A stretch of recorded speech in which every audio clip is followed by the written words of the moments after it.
5 Juni 2025, malam yang akan dikenang selamanya.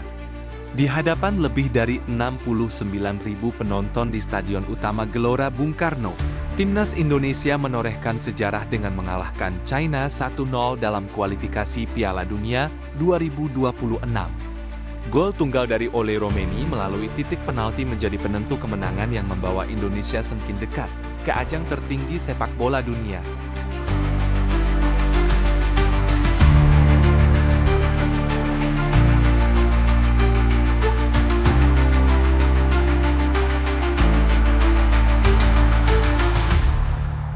Menit ke-45, Ricky Kambuaya dijatuhkan di kotak penalti oleh pemain China, Yang Zhexiang.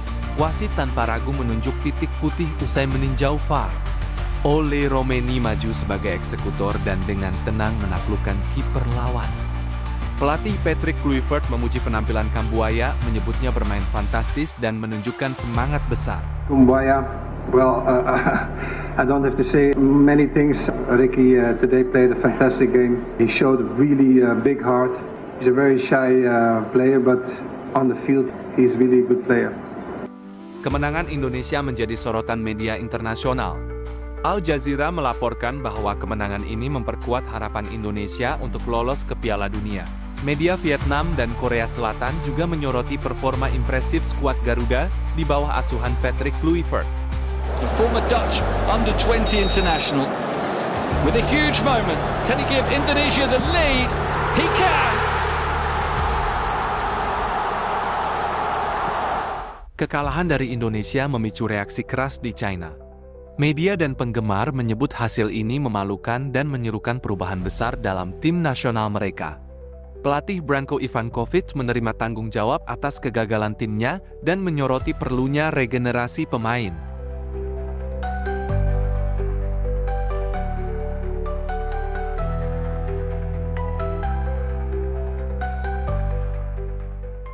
Di balik kesuksesan ini, terdapat peran penting dari Patrick Kluivert sebagai pelatih dan Jordi Cruyff sebagai direktur olahraga. Keduanya membawa filosofi sepak bola Eropa ke dalam tim, meningkatkan profesionalisme dan strategi permainan Indonesia. Pertandingan melawan China juga menjadi debut bagi Emil Odero dan Beckham Putra. Odero tampil sebagai starter menggantikan Maarten Paes yang terkena akumulasi kartu. Sementara Beckham menunjukkan performa menjanjikan di lini tengah.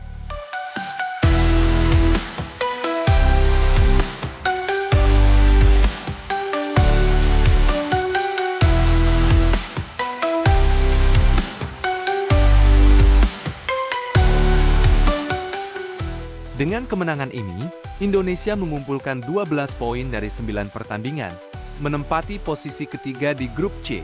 Sementara itu, China terpuruk di dasar klasemen dengan hanya 6 poin dan dipastikan gagal lolos ke Piala Dunia 2026. Euforia kemenangan terasa di seluruh negeri. Supporter menyambut kemenangan ini dengan penuh sukacita, membanjiri media sosial dengan ucapan selamat dan harapan besar untuk pertandingan selanjutnya melawan Jepang. Pertandingan terakhir melawan Jepang pada 10 Juni 2025 akan menjadi penentu nasib Indonesia di kualifikasi Piala Dunia. Dengan semangat dan performa yang terus meningkat, harapan untuk lolos ke Piala Dunia 2026 semakin nyata. Kemenangan atas China bukan hanya tentang 3 poin, tetapi tentang kebangkitan sepak bola Indonesia. Dengan kerja keras, strategi yang tepat, dan dukungan seluruh rakyat, mimpi tampil di Piala Dunia 2026 bukan lagi sekadar angan.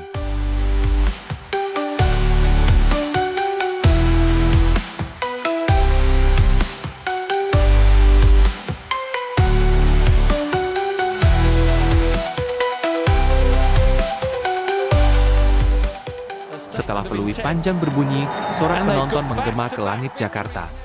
Tapi di ruang ganti, suasananya sangat berbeda. Tangis haru, pelukan antar pemain, dan doa syukur menggambarkan betapa kerasnya perjuangan mereka. Ini bukan sekadar kemenangan. Ini pernyataan bahwa Indonesia bukan tim pelengkap lagi. Kita adalah pesaing serius. Kemenangan ini bukan hanya membuat China terdiam, tapi juga bikin Jepang panik. NHK Sports dan Nikkan Sports langsung membuat analisis mendalam soal kekuatan timnas Indonesia. Mereka menyebut Indonesia sebagai tim yang bermain dengan gairah tinggi, disiplin, dan sulit diprediksi. Pelatih Jepang Hajime Moriyasu bahkan dikabarkan menonton ulang 3 pertandingan terakhir Indonesia.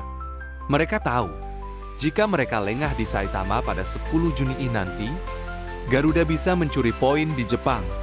Meskipun itu tidak berpengaruh besar bagi Jepang, namun ini soal harga diri, mereka tentunya tak rela jika dikalahkan oleh tim dengan peringkat terendah di grup ini. Dalam wawancara khusus dengan ESPN, Jordi Cruyff akhirnya buka suara. Ia menyebut bahwa misi besar mereka sejak awal adalah mengubah DNA sepak bola Indonesia dari sepak bola instan menjadi proyek jangka panjang. Kami tidak mencari keajaiban satu malam. Kami sedang membangun fondasi untuk 10 tahun ke depan. Dan hasilnya mulai terlihat.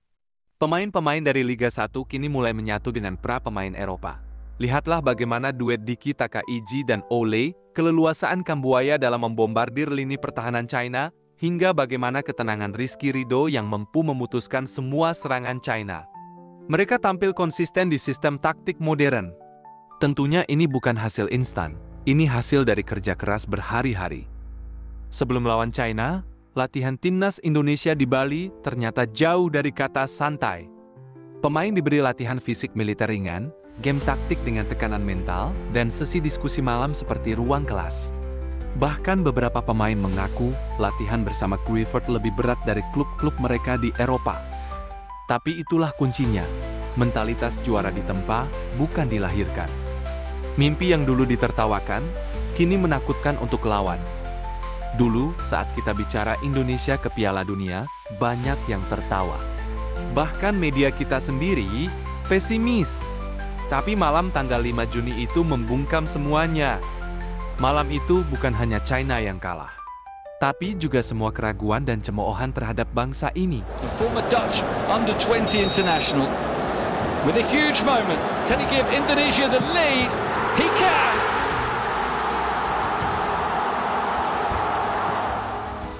Sekarang, tinggal satu ujian terakhir, Jepang. Tapi kita tidak lagi datang sebagai tim lemah. Kita datang sebagai ancaman. Sebagai pemilik semangat yang tak bisa dibeli. Ini bukan sekadar tentang sepak bola. Ini tentang bangsa yang sedang bangkit. Mari kita bersatu, nyalakan api di dada, dan dukung timnas Indonesia sampai akhir. Karena jika Garuda terbang ke langit Piala Dunia, itu bukan keajaiban. Itu buah dari air mata, kerja keras, dan mimpi yang tak pernah padam.